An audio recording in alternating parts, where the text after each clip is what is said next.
आज की मानो या ना मानो की कहानी शहर कोलकाता के एक प्रख्यात रेडियो जॉकी की कहानी है। और इस घटना को घटे ज्यादा नहीं, सिर्फ 1 महीने हुए हैं, अर्थात यादें अब भी ताजा हैं। और उस घटना को याद कर अभी भी आधी रात गए उनकी नींद टूट जाती है। ये कहानी है आपके अपने रेडियो जॉकी आरजे अनिमेश की, जिनके साथ 1 महीने पहले कुछ ऐसी अजीबोगरीब घटनाएं घटी जो उनकी क्या हमारी कल्पना से भी परे है। और उसके बारे में सोच अब भी उनके रोंगटे खड़े हो जाते हैं। आरजे अनिमेश उन लोगों में से थे जो भूत प्रेत और आत्माओं का मजाक उड़ाते थे, और उनके अनुसार इन अदृश्य शक्तियों का निवास सिर्फ और सिर्फ हमारी कल्पनाओं की देन मात्र है। पर आज उनको भी इस चीज का एहसास है कि उनकी ये सोच बिल्कुल गलत थी। करीबन 1 महीने पहले की बात है। ऑफिस के किसी काम से अनिमेश को 6 दिनों के लिए केरला भेजा गया था। पहले के 4 दिन उनके बड़े आराम से बीते और 5वें दिन से शुरू हुआ अजीबोगरीब घटनाओं का सिलसिला। 5वें दिन उन्हें एक नए होटल में चेक इन करना था जो बोलगट्टी आइलैंड कोची में था। एक लंबे सफर के बाद 5वें दिन दोपहर वो उस होटल में पहुंचे। इस होटल में अजीब सी शांति थी जो अनिमेश को काफी अस्वाभाविक सी लग रही थी। अचानक ही उसे ऐसा प्रतीत हुआ मानो उसका पूरा शरीर भारी सा हो गया है और उनके कदम आगे नहीं बढ़ पा रहे थे। इसका कारण शायद लंबे से सफर के बाद शरीर में आई थकान भी हो सकती है। होटल के मैनेजर ने उसे रूम नंबर 111 की चाबियां पकड़ाई और होटल के स्टाफ ने उसका सामान उठाकर अनिमेश को उसके पीछे पीछे आने को कहा। एक लंबी सी गैलरी को पार करते हुए वो रूम नंबर 111 तक पहुंचे। पर इस बीच गैलरी में एक बच्चे के रोने की आवाज अनिमेश के कानों तक साफ साफ पहुंच रही थी, परंतु वहां कोई बच्चा दिखाई ही नहीं दे रहा था। रूम नंबर 111 इस होटल की गैलरी का आखिरी कमरा था। रूम का दरवाजा खोलते के साथ ही अनिमेश को हवा के एक झोंके ने जोरदार धक्का दिया, परंतु आश्चर्य की बात यह थी कि उस दरवाजे को खोलते के साथ ही बच्चे के रोने की आवाज कहीं विलुप्त हो गई। उस कमरे के अंदर की शांति अनिमेश को काटने के लिए दौड़ रही थी। उसने कमरे के दरवाजे को अंदर से बंद किया और पलंग पर चुपचाप लेट गया। अजीब तरीके से उसका पूरा शरीर सुन्न पड़ चुका था। खुद को बहुत ही असुरक्षित महसूस कर रहा था अनिमेश उस कमरे के अंदर, जहां से एक अजीब तरह की गंध आ रही थी, मानो जैसे महीनों से वो कमरा बंद पड़ा हो और उसकी साफ सफाई नहीं हुई हो। उसने रिसेप्शन में फोन लगाने के लिए कमरे के अंदर पड़ा फोन उठाया, परंतु फोन डेड पड़ा था। नहीं चाहते हुए भी अनिमेश को आखिरकार उठना ही पड़ा। उसके कमरे से रिसेप्शन बहुत दूर था। रिसेप्शन की ओर जाने के रास्ते में होटल के स्टाफ उसे अजीब सी नजरों से ताड़ रहे थे।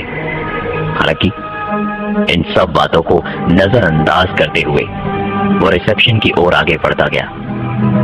वहां पहुंचकर उसने मैनेजर से कमरे के बारे में शिकायत दर्ज करी और उसका कमरा बदलने के लिए अनुग्रह भी किया। मैनेजर ने कहा, सर, इस वक्त और कोई कमरा खाली नहीं है, बस आज रात रात की बात है, मैं कल सुबह आपका कमरा बदल दूंगा और फिलहाल के लिए मैं आपके कमरे की अच्छे से साफ सफाई करवा देता हूँ।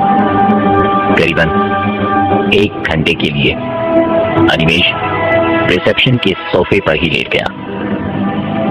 जब आंखें खुली तो घड़ी में दोपहर के 2 बज चुके थे। वो दौड़ता हुआ कमरे में गया और तैयार होकर अपनी मीटिंग के लिए निकल गया। उस दिन मीटिंग रात 8 बजे तक चली और मीटिंग से लौटने के बाद रात 9 बजे अनिमेष ने अपने होटल में डिनर किया और रूम नंबर 111 में चला गया। उसके इस कमरे में एक बड़ी सी खिड़की थी और खिड़की के बाहर का नजारा अविश्वसनीय था। खिड़की खोलते के साथ ही सामने का नजारा बम्बानत लेक का था। अनिमेष ने अपना टीवी ऑन किया।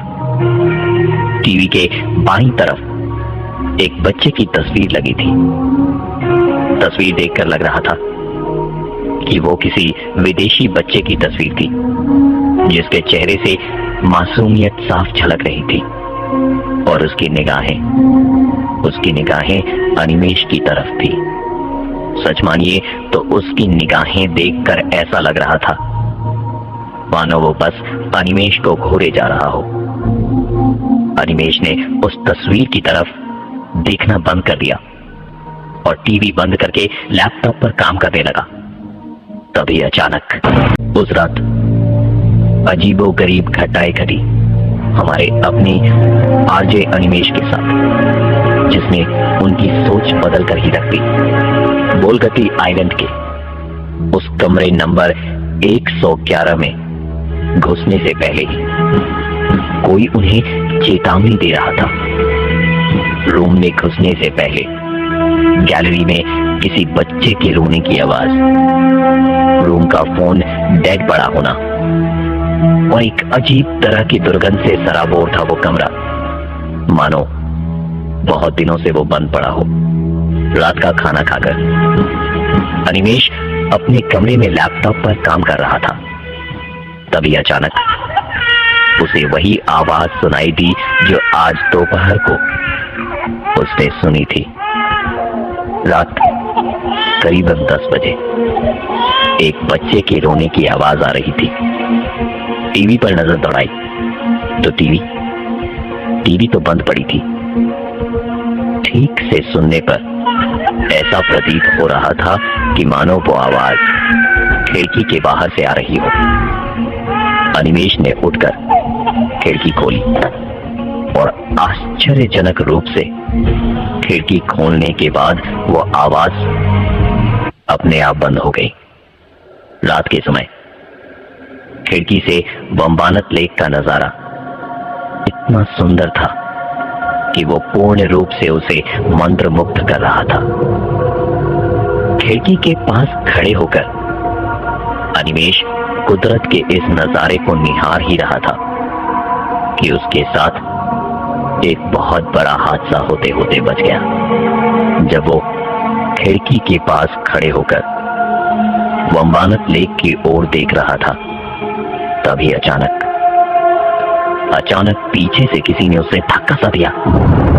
ये धक्का बहुत जोर से नहीं था, इसलिए बस उसके कदम हल्के से लड़खड़ाए, परंतु मन में एक डर पैदा हो गया था, क्योंकि उस कमरे में उसके अलावा और कोई नहीं था।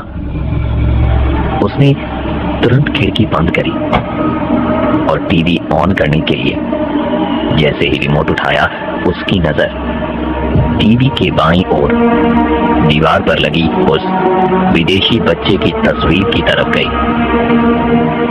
तस्वीर की ओर देखकर अनिमेष के पैरों तले जमीन खिसक चुकी थी, क्योंकि उस तस्वीर पर बच्चे की आंख से पानी गिर रहा था, मानो वही बच्चा रो रहा था जिसकी तस्वीर वहां पर लगी हुई थी।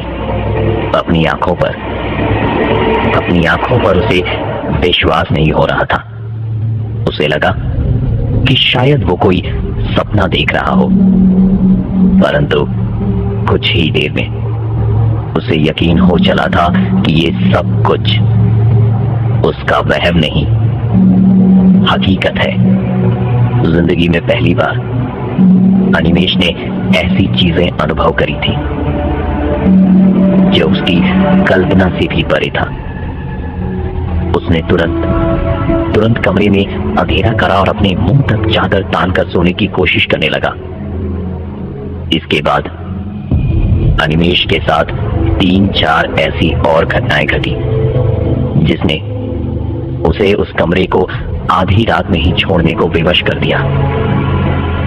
चद्दर को सर तक तान लिया था अनिमेष ने, ताकि उसकी आंखों के सामने सिर्फ अंधेरा हो और कमरे की एक झलक भी उसके सामने ना आए।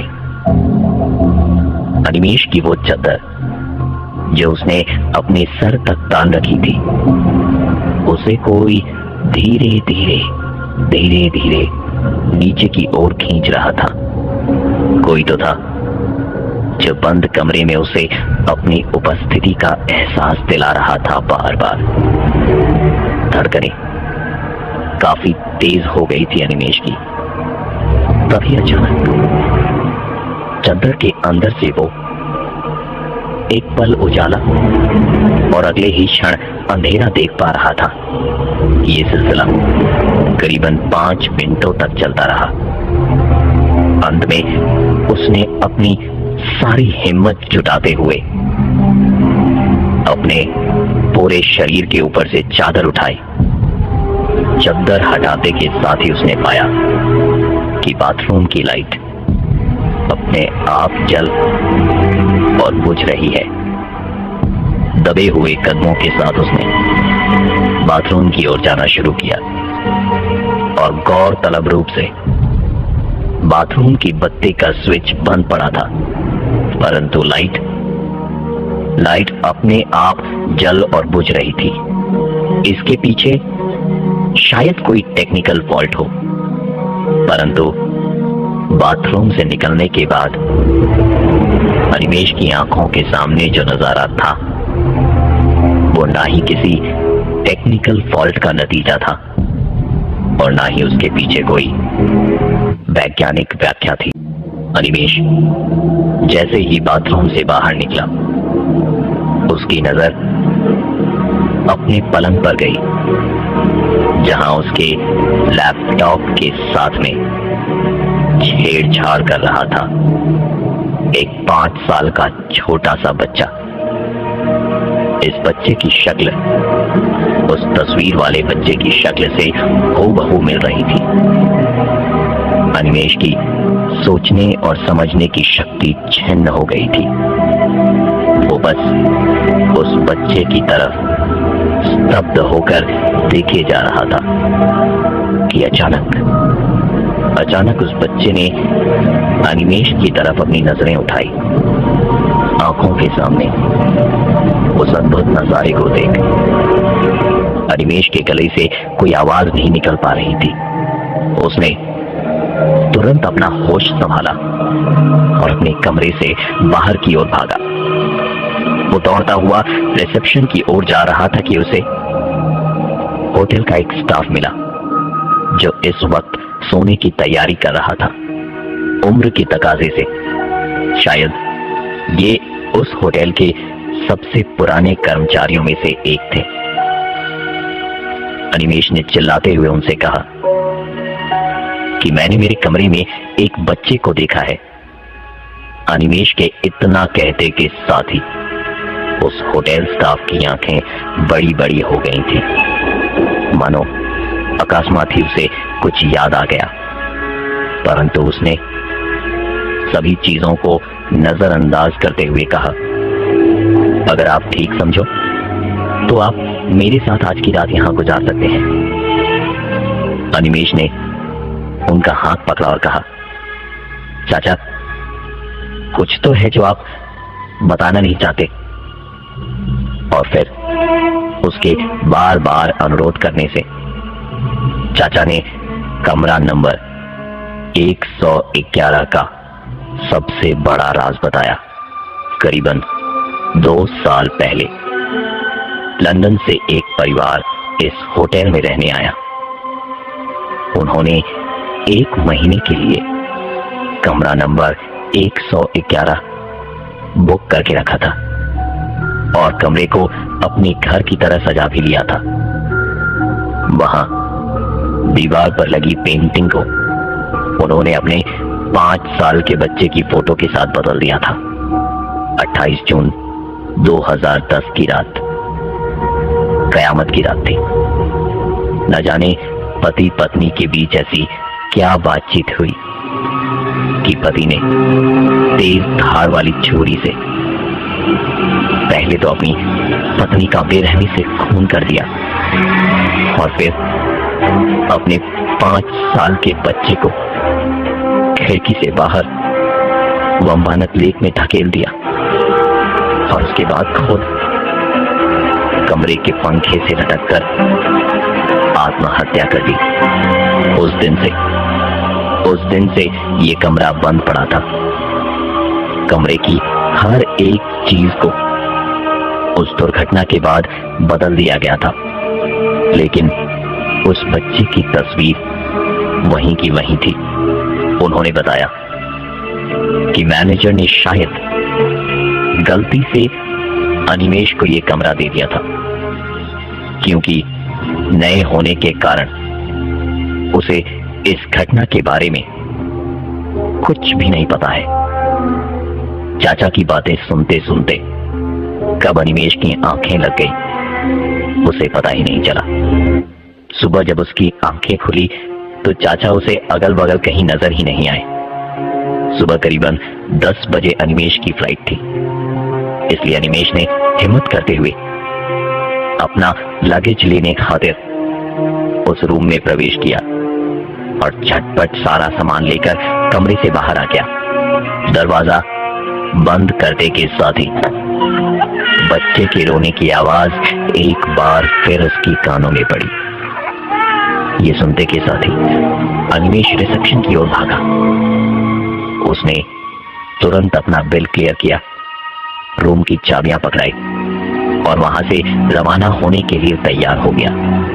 परंतु जाने से पहले वो चाचा से एक बार मिलना चाहता था। मैनेजर से जब अनिमेश ने पूछा तो वो उसकी कोई भी मदद नहीं कर पाए, क्योंकि नया होने के कारण शायद वो सभी स्टाफ से मिल नहीं पाए थे।